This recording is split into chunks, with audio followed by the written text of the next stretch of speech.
हिंदू जन आक्रोश मोर्चा छत्रपती शिवाजी महाराज चौक ते कण्णा चौक मार्गावर चालला हिंदुत्वाचा हुंकार। कण्णा चौकात भव्य सभा। वक्फ बोर्ड रद्दच्या मागणीसाठी मोर्चा काढत श्रीरामांचा जयघोष। वक्फ बोर्ड रद्द करण्याची मागणी घेऊन शनिवारी सायंकाळी सकल हिंदू समाजाचा जन आक्रोश मोर्चा निघाला। छत्रपती शिवाजी महाराज चौक येथून सुरू झालेल्या या मोर्चात मोठ्या प्रमाणात हिंदू बांधव सहभागी झाले होते। डोक्यावर भगवी टोपी, हातात भगवा ध्वज आणि मुखी श्रीरामांचा जयघोष करत हा मोर्चा बाळीवेस, टिळक चौक, मधला मारुती, कोंतम चौक ते कण्णा चौक येथील सभास्थळी धडकला।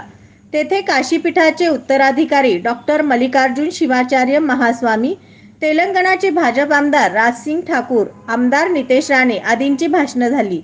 सायंकाळी 5च्या सुमारास शिवाजी महाराजांच्या अश्वारूढ पुतळ्यासमोर तरुण गटागटाने येण्यास सुरुवात झाली। सायंकाळी 6ला मोर्चा निघाला। कण्णा चौकापर्यंत दुतर्फा पोलिसांचा प्रचंड ताफा होता। जय श्रीराम, छत्रपती शिवाजी महाराज की जय अशा घोषणा देत हा मोर्चा कण्णा चौक येथे आला। राजेंद्र चौकात सभापीठ होते। कण्णा चौकात 2 स्क्रीनची व्यवस्था होती। चौकातील रस्ता व्यापून गेला होता। बाकडे कलेक्शन पर्यंत मोर्चेकरी होते। रात्री 9 पर्यंत भाषण ऐकण्यासाठी रस्त्यावर बसले होते। तितकेच लोक मागे उभेही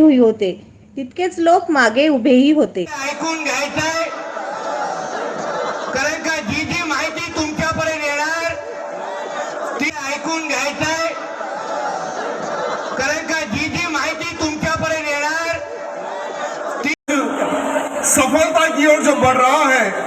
SB न्यूज चॅनलला लाईक करा, शेअर करा, सबस्क्राईब करा।